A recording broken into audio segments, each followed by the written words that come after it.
Langkah hilirisasi dinilai menjadi kunci untuk meningkatkan nilai tambah sumber daya alam, sekaligus mengurangi ketergantungan terhadap ekspor bahan mentah.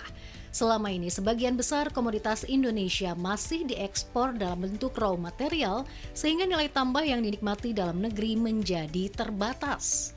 Melalui strategi hilirisasi, pemerintah menargetkan terbangunnya ekosistem industri yang lebih kuat, terintegrasi dari hulu ke hilir, serta mampu menciptakan lapangan kerja baru dalam skala besar. Pada tanggal 29 April 2026, Presiden Republik Indonesia Prabowo Subianto meresmikan langsung groundbreaking hilirisasi tahap 2 sebagai bagian dari komitmen memperkuat kedaulatan ekonomi nasional.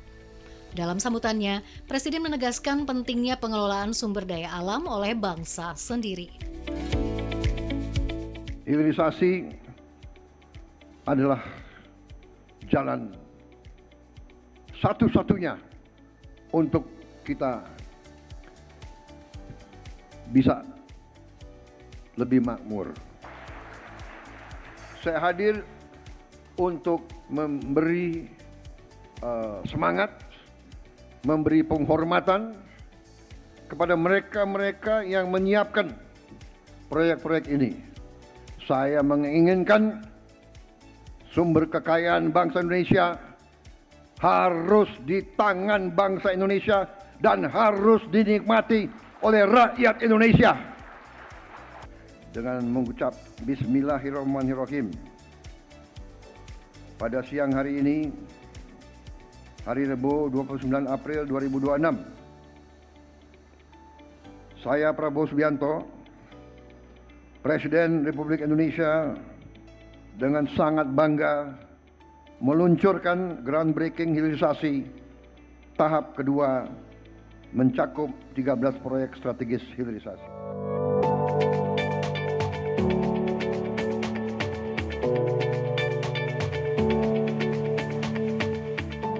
Salah satu proyek utama dalam program hilirisasi tahap kedua ini adalah pengembangan dimethyl ether atau DME oleh PT Bukit Asam Tbk.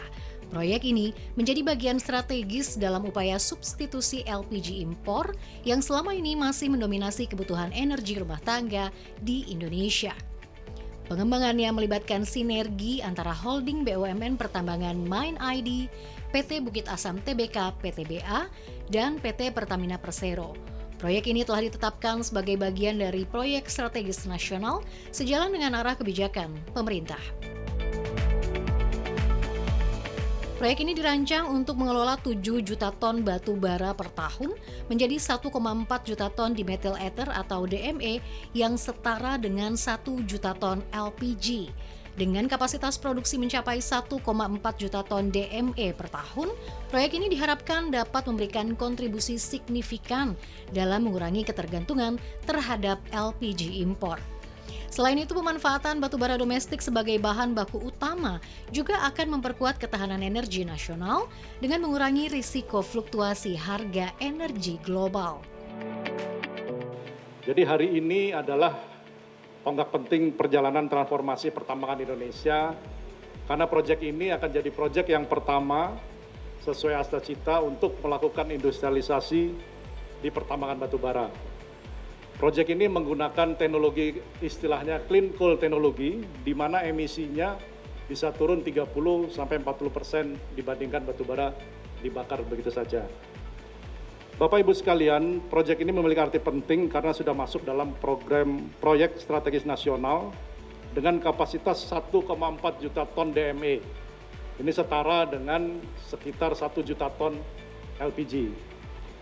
Kami mengolah batu bara loreng, jadi batu bara yang memang belum terutilisasi selama ini dan jumlahnya di Indonesia banyak. Jadi sekali proyek ini berjalan, insya Allah nanti kalau terus berkembang kita bisa menutilisasi batu bara loreng di Indonesia. Untuk 1,4 juta ton DME kita menggunakan 7 juta ton batu bara per tahun. Batu baranya seluruhnya berasal dari Tanjung Enim, Sumatera Selatan. Proyek ini juga membawa manfaat untuk negara dan saya kira pemerintah. Kita perkirakan ada sekitar 5.380 tenaga kerja yang akan terserap di proyek ini, di mana 4.300 pada fase konstruksi, kemudian sekitar 1.010 pada fase operasi, satu pabrik. Dan kami dari manajemen secara serius ingin memastikan supaya mayoritas tenaga kerjanya berasal dari lokal, Pak. Terutama masyarakat Sumsel, di Muara Enim, di Lahat, jadi kami komit ke sana.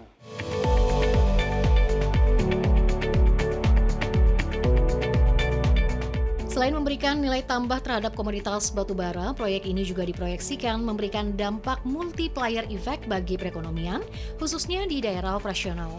Dalam fase konstruksi dan operasi, ribuan tenaga kerja diperkirakan akan terlibat yang sebagian besar diharapkan berasal dari tenaga kerja lokal. Hal ini tentu akan memberikan dorongan terhadap peningkatan pendapatan masyarakat dan pertumbuhan ekonomi daerah. Dari sisi fiskal, pengembangan DME menjadi langkah strategis dalam menekan beban anggaran negara, khususnya terkait subsidi energi dan impor LPG. Selama ini impor LPG dan subsidinya menjadi salah satu komponen besar dalam APBN.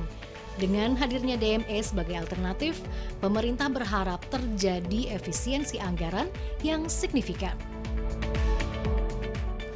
Tentunya ini kan kalau sekarang saja impor per tahun dan subsidi LPG itu kurang lebih 75-80 triliun per tahun gitu ya, dengan mengoptimalkan sumber daya domestik yang sekarang low rank coal itu bisa investasi, ini investasinya kan di PTBA ya. Tadi estimasi capex-nya kalau disampaikan kan kurang lebih 2,56 miliar. Itu masih estimasi ya, tentunya kan nanti pada saatnya akan dilakukan validasi. Nanti kalau itu subsidinya bisa berkurang dan importnya bisa berkurang, tentunya itu akan menghemat devisa for good gitu ya. Subsidi akan berkurang, kemudian nanti penggunaan sumber daya domestik juga akan berkurang. Yang jelas dengan investasi sekarang itu dari Pertamina itu akan mereduksi impor kurang lebih 8,8 triliun per tahun untuk fase pertama. Dan kalau ini bisa di scale up, tentunya penghematannya akan jauh lebih besar lagi.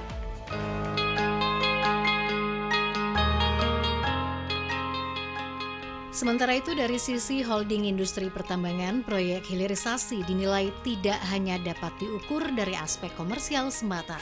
DME merupakan proyek yang menguntungkan bagi negara, namun keuntungan bagi negara tidak bisa dicatat di korporasi. Maka dari itu negara harus masuk ke dalam proyek tersebut. Tapi ini proyek tidak bisa dihitung dengan alasan, oh dia rugi. Karena banyak keuntungan-keuntungan besar negara yang tidak bisa dikapitalisir, tidak bisa dibukukan di pembukuan. Dengan cara pembukuan, dari dulu sudah ada. Mohon maaf, saya tahun 90 sudah pegang begini. Nggak masalah, sudah diselesaikan semuanya. Kalau sekarang ribut lagi, tolong selesaikan lagi sebaik-baiknya. Supaya bisa clear, jadi proyeknya semua jalan. Hari ini Bapak Presiden dengan semangat yang luar biasa meresmikan berapa? Gedung ini ada 11. Jadi tolong dibantu benar beliau ini. Supaya bisa semua proyek-proyek bisa terwujud. Supaya terwujud benar berapa tahun ini? 3 tahun kira-kira jadi. Pak Herman, Bapak boleh tagih 3 tahun lagi Pak. Ya, mudah-mudahan terwujud. Supaya bisa dijalankan, kita bisa negara yang mandiri, energi pangannya, energi dan pangan bisa mandiri benar semuanya.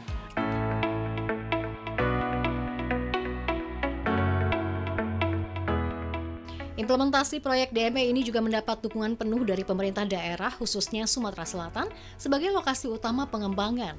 Kehadiran proyek ini diharapkan tidak hanya memberikan dampak ekonomi nasional, namun juga mampu menjadi motor pertumbuhan baru di tingkat daerah.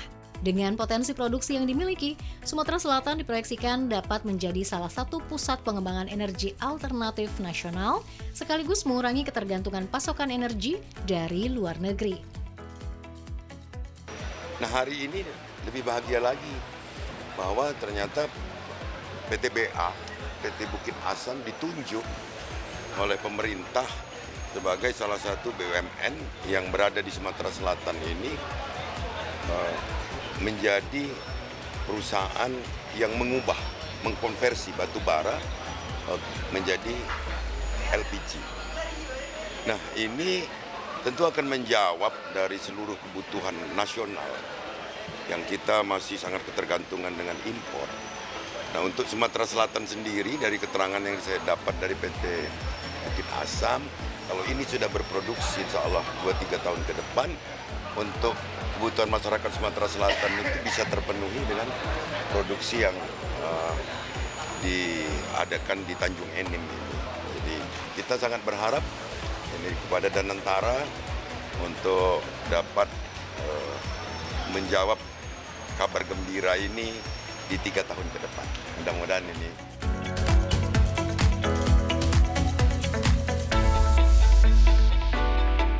Dengan dimulainya proyek hilirisasi tahap kedua ini, pemerintah menegaskan komitmen untuk mempercepat transformasi ekonomi berbasis nilai tambah dan industrialisasi. Pengembangan DME oleh PT Bukit Asam Tbk menjadi salah satu pilar penting dalam mewujudkan ketahanan energi nasional sekaligus mendorong kemandirian ekonomi. Kedepan, keberhasilan proyek ini akan menjadi penentu dalam mendorong replikasi proyek serupa di berbagai wilayah Indonesia, sehingga manfaat hilirisasi dapat dirasakan secara lebih luas oleh masyarakat. Pada akhirnya, upaya ini diharapkan tidak hanya mengurangi ketergantungan impor, namun juga memperkuat posisi Indonesia sebagai negara yang mandiri, berdaulat, dan berdaya saing di sektor energi global. Dari Tanjung Enim, Sumatera Selatan, Ari Budi, CNBC Indonesia.